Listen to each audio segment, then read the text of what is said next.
Hello, my name is Megan Sager, and I am the Sexual Assault Response Team Coordinator at Safe Berks. Today, for Sexual Assault Awareness Month, I'm going to discuss several myths and misconceptions about sexual assault. I am also going to discuss trauma and how it may affect survivors. Sexual assault and rape are often the subject of many differing opinions, but it is very important to be educated and aware of the harm that stereotypes can cause. Myth number 1. Sexual assault and rape are uncommon. In reality, 1 in 3 women and 1 in 6 men will be the victim of a sexual assault in their lifetime. Rates are significantly higher for members of the LGBTQ+ community. There is an average of 293,000 individuals ages 12 or older who are victims of sexual assault each year in the United States. This means one sexual assault occurs approximately every 92 seconds. Not only is sexual assault a common occurrence, but it is happening at alarming rates each day. The second misconception about sexual assault is that false reports and accusations are made regularly. False allegations are no more common for rape and sexual assault than they are for any other crime. The rate of false reporting is between 2 and 8%. The misconception that there are high rates of false allegations or reports can have dire consequences for a victim who chooses to report to law enforcement. It is also a reason why many survivors choose not to report at all. Victims who do choose to report to law enforcement are met with a lengthy criminal justice process that rarely leads to a conviction of the offender.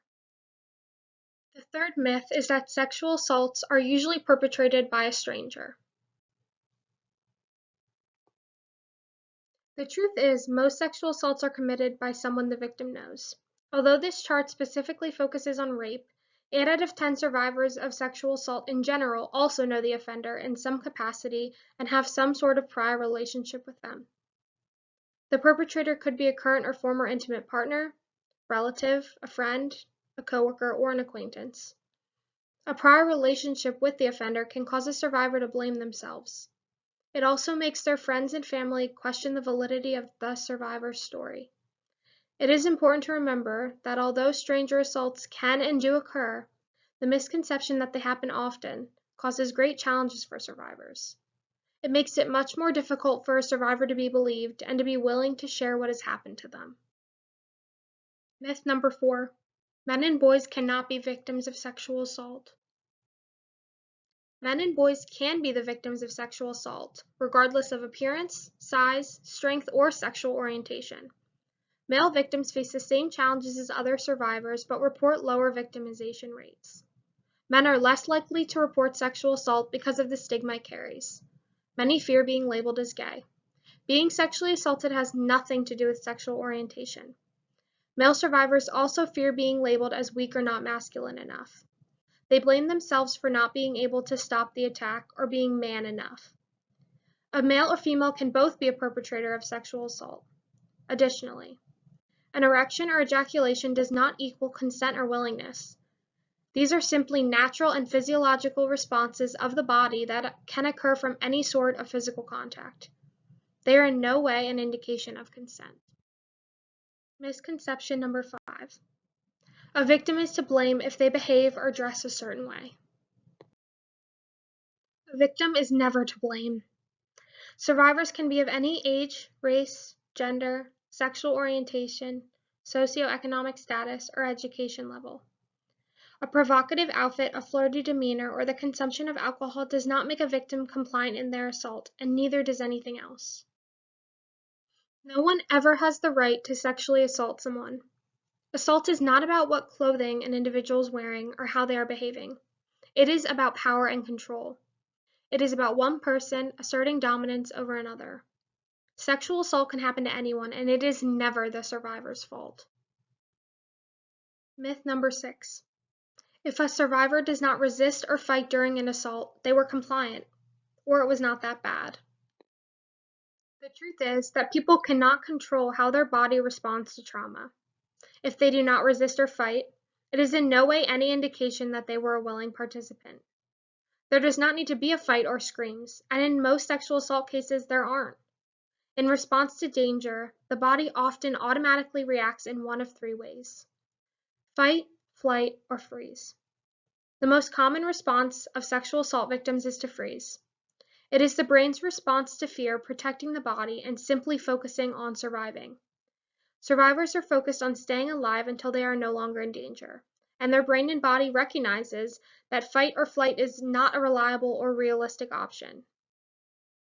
It is really important to understand that no one knows how they or their brain would respond when in a dangerous situation until they are actually in one.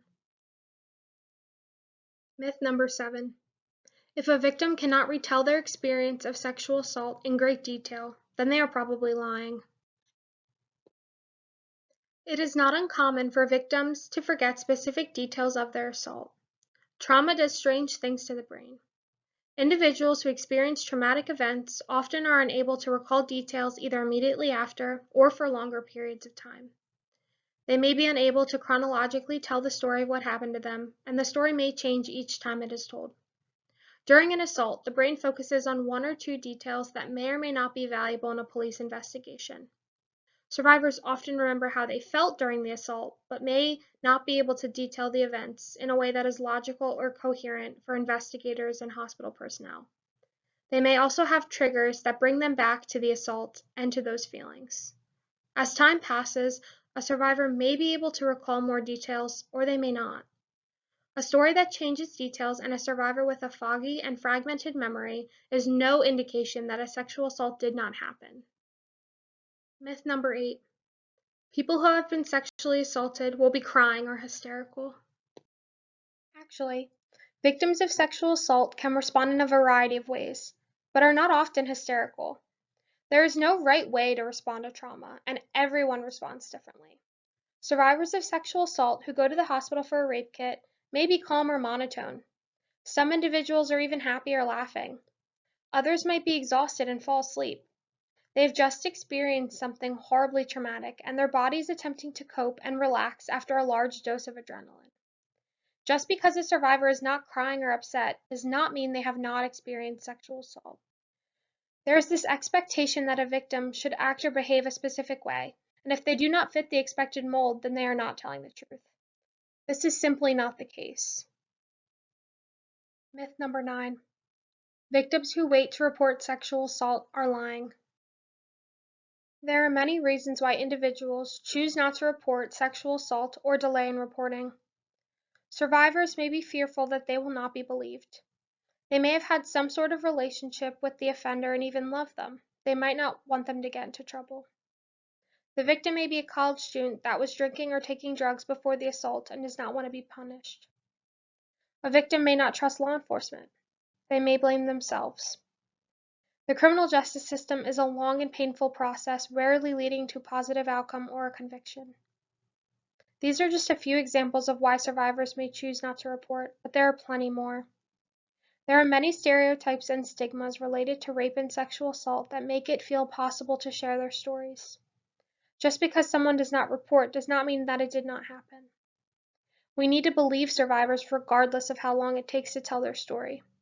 We also need to show support to individuals who choose to never report. They are just as important. April is Sexual Assault Awareness Month, and Sexual Assault Awareness Month is a campaign to raise public awareness about sexual violence and educate communities on how to prevent sexual assault. The campaign theme this year is I Ask, the message that asking for consent is a healthy, normal, and necessary part of everyday interactions. For more information and resources, you can visit nsvrc.org/SAM or pcar.org/consent. At Safe Berks, we work with schools, community organizations, and workplaces to help people learn how to practice consent in their everyday lives. We offer a variety of prevention programming that teaches people about healthy relationships, communication, respecting boundaries, and other skills to create a safer community for everyone. If you or someone you know is a victim or survivor of sexual assault, know that you are not alone, and Safe Berks is available 365 days a year, 24 hours a day, and 7 days a week. You can call our toll-free hotline at 844-789-SAFE. Our hotline is available in both English and Spanish. You can also text the words Safe Berks to 20121. We understand during this time of quarantine and with a stay-at-home order, many are not safe in their homes. Please do not hesitate to reach out. We are always here to help. We also offer services for victims of sexual harassment, abuse, and assault. All Safe Work services are free and confidential. We have emergency shelter in our safe house, counseling, legal services, and medical advocacy available through local hospitals to all victims and survivors of sexual assault. If someone tells you they were a victim of sexual assault, remain calm. Believe them and allow them to have control of what happens next. Listen and be available for the survivor to express a range of feelings and assure them of your support.